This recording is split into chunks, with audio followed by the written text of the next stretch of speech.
नमस्कार, स्वागत है आप सभी का आवाज़ जनता की में, मैं सत्येंद्र उपाध्याय। देख सकते हैं कि राजनीति को लेकर के राजनीतिक विशेषज्ञों से जो बातें आती हैं, जो पुराने टाइम में राजनीति थी, आखिर वो राजनीति आज कहाँ है? अगर आकलन किया जाए उस राजनीति को लेकर के, तो काफ़ी आप पीछे और अब में देखेंगे कि बहुत सारी चीज़ों में बदलाव आया। उस बदलाव के साथ में पूर्वांचल के एक ऐसे नेता, जिन्होंने चंद्रशेखर जी के साथ काम किया, कांग्रेस के टाइम का राज देखा, भारतीय जनता पार्टी को भी देखा और समाजवादी पार्टी को बनते हुए भी देखा। पीके सिंह साहब हैं, उनसे जानेंगे कि उस राजनीति में और आज की राजनीति में अंतर क्या है और जहाँ से ये आते हैं, पूर्वांचल जो कि राजनीति का गढ़ माना जाता है, आखिर वहाँ के लोगों की सोच क्या रहती है राजनीति को लेकर के? स्वागत है बाबूजी आपका। स्वागत है जी। धन्यवाद। बाबूजी मैं ये जानना चाहूँगा क्योंकि आपने राजनीति को बड़े नज़दीकी से देखा है, तो पुराने टाइम की राजनीति में और आज की राजनीति में अंतर क्या है? देखिए, पहले लोग कहते थे, उस बात को करते थे और जनहित का काम करते थे। जनता के दिल को टटोलने का काम पुराने लोग करते थे और जनता भी उनके साथ जुड़ती थी। आज जो है वो बात नहीं रही। जनता को बेवकूफ़ बनाया जा रहा है और जनता भी समझ रही है।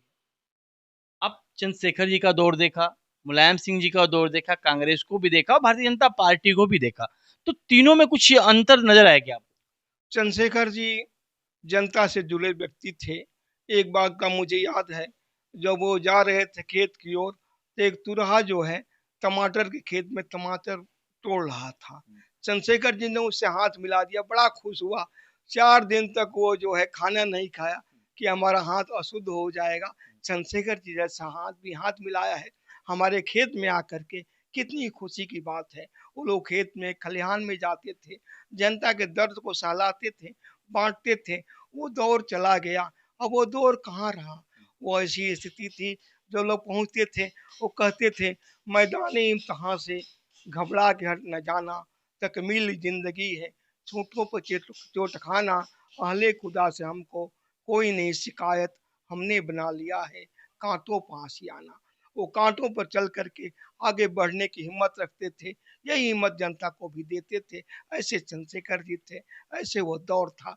वो इंदिरा गांधी के साथ रह करके इंदिरा जी से सीखे। इंदिरा जी भी बोलती थी, मैं चंद्रशेखर से सीखती हूँ, ये हमारा बुलडॉग है, ये ऐसा व्यक्ति है जो अपनी किसी को छोड़ता नहीं, विभाग से बोलता है।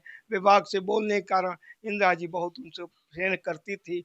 लेकिन जयप्रकाश जी के साथ कुछ ऐसा हो गया कि जयप्रकाश जी के साथ चंद्रशेखर को जाना पड़ा और इंदिरा जी से उनका प्रेम और टूट रहा। बात करें उनकी विरासत को लेकर के, उनके बेटे नीरज शेखर चलाने का भरसक प्रयास कर रहे हैं और जनता में जो बात छवि जो थी, सिंह साहब आपने दौर देखा, वो समय लौट कर तो नहीं आ सकता, लेकिन आज भी लोग उनको याद करते हैं, भावुक हो जाते हैं। क्या ऐसा रहा उनके में? देखिए, चंद्रशेखर जी ऐसे व्यक्ति थे, सच्चाई को कहने में कोई गुरेज नहीं, चाहे कितना का नुकसान हो जाए। जब सार्क सम्मेलन में गए थे तो नवाज शरीफ साहब बैठे थे और वो बोल करके उठे थे। नवाज शरीफ ने नमस्ते किया और कहा कि क्या बात कर हो मियाँ, बदमाशी क्यों कर रहे हो। उन्होंने कहा, नवाज शरीफ ने, कि बदमाशी को अंत कर दीजिए, क्या करना है। तो उन्होंने कहा, हमें कश्मीर दे दीजिए। जाओ, दिया। लेकिन कश्मीर के साथ एक शर्त है, चलो अभी घोषणा करता हूँ, एक एक मुसलमान को भी दिया। भारत खुशहाल रहे और पाकिस्तान खुशहाल रहे। एक दिन हम लोग आज़ाद हुए थे, तुम क्यों परेशान हो गए हो, क्यों सिमट रहे हो। दोनों खुशहाली से जियो और मुसलमानों को ले जाओ और कश्मीर भी ले जाओ। उन्होंने फिर सोचा और कहा कि नहीं, जैसी स्थिति थी वैसे रहने दीजिए। एक काम कर दीजिए, हार्ट लाइन पर दोनों देश की वार्ता हो। वो काम चला। चंद्रशेखर जी को मरने के बाद नीरज शेखर जब आए संसद में, नवाज शरीफ जाकर मिले, लेकिन कहा, नीरज शेखर में वो दम नहीं जो चंद्रशेखर जी में था। और ये बात कई लोग कहें और कि चंद्रशेखर जी के लड़के विरासत तो छोड़ो, चंद्रशेखर जी कोई भी छवि अपने में नहीं रखते हैं। ये बड़ा ही देश के साथ अन्यायपूर्ण संबंध है। नहीं, कोशिश तो नीरज शेखर भी कर रहे हैं। पूर्वांचल में आपने देखा होगा, बलिया से लेकर के गाजीपुर और पूर्वांचल के जो दौरे हैं, वो करते रहते हैं। वो सहानुभूति भी मिलती है, लेकिन क्या वो दमदारी, वो बातें, वो अपनी रखने की स्टाइल, वो नहीं रही क्या इनमें? नहीं नहीं, लोगों का दोष नहीं। लोगों ने चंद्रशेखर जी के ज्यादा वोटें से इसको जिताया। इनको बड़ा स्नेह दिया, लेकिन ये रख नहीं पाए। चंद्रशेखर जी लोगों के दिलों में वास करते थे। कोई बोझा काट रहा है गेहूं का, धान का, तो चंद्रशेखर जी कोशिश करते थे, गाड़ी से उसको उठाने का ही प्रयास करते थे, ऐसे वो करते थे। लेकिन जनहित में जुट नहीं पाए नीरज शेखर, ये कमी रही। चंद्रशेखर जैसे लोग कम पैदा होते हैं, ये भारत का इतिहास है। गांधी और चंद्रशेखर जयप्रकाश नारायण कभी कभी पैदा होते हैं, उनका अलग इतिहास था, उनका अलग सोच था। वो मुलायम सिंह से भी कहते थे, मुलायम सिंह, ये जाति धर्म की राजनीति करने से कोई फायदा नहीं, हम तुम ये चले जाएंगे देश से, लेकिन दुनिया ये लकीर पीटेगी, हमें सही रास्ते पर चलने दो, तुम अपना काम करो, लेकिन ये देश में ये कभी खुशहाली रहने दो। वो जय प्रकाश नारायण के बड़े सभी ऐसे सबसे चाहने वाले शिष्य थे, और जयप्रकाश जी चाहते थे 1977 में प्रधानमंत्री चंद्रशेखर बने, लेकिन लोगों को उनको चिट्ठी नहीं दी गई, मुरारजी भाई बने, और चंद्रशेखर जी ने कोई पद नहीं लिया, और अंत में वो प्रधानमंत्री बने। ये उनकी विशेषता थी। और यही नहीं, वाजपेयी जी से उनको बड़ी बनती थी, सही से ने सही बात पर वो स्पष्ट कहते थे, चाहे शरद पवार हो, चाहे इंदिरा गांधी हो, राजीव गांधी के मसले पर भी वो कह रहे थे कि 4 महीने माँ का शिशु अभी प्रधानमंत्री बन गया है, उसको पता नहीं।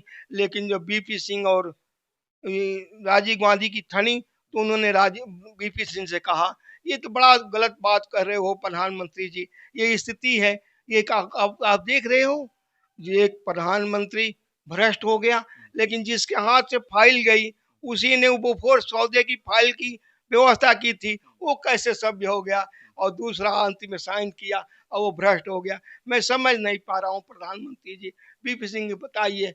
बीपी सिंह चुप हो गए, और ये बात चंद्रशेखर ने क्लियर वो संसद में इस बात को कह दिया। वो कोई लागल पेट नहीं रखते थे, ये उनकी विशेषता थी।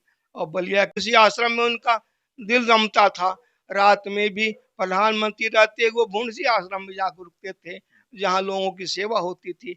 वो अपने को कभी भी वो ज्यादा एसी में नहीं रहते थे, कहीं पंखा चला लिए, नहीं तो गंगा उसमें तट पर ये जमीन जमीन पर सोने का उनका काम था। वो ऋषि थे, संत भी थे। यंग इंडिया उनका बहुत बड़ा जीता जागता अपना पत्रकारिता थी, पत्रकारिता उनके विश्व में बहुत स्मरणीय रहेगी और है। छात्र राजनीति से लेकर के और राजनीति तक जिस तरह से चंद्रशेखर जी की जीवनी रही, हमने पीके सिंह साहब से सुना कि उनकी क्या सिचुएशन रही, राजनीति में क्या कद वो रखते थे, जो आज की राजनीति है इस परिवेश से काफी दूर थे। देखने लायक होगा, पुरानी चीजों को हम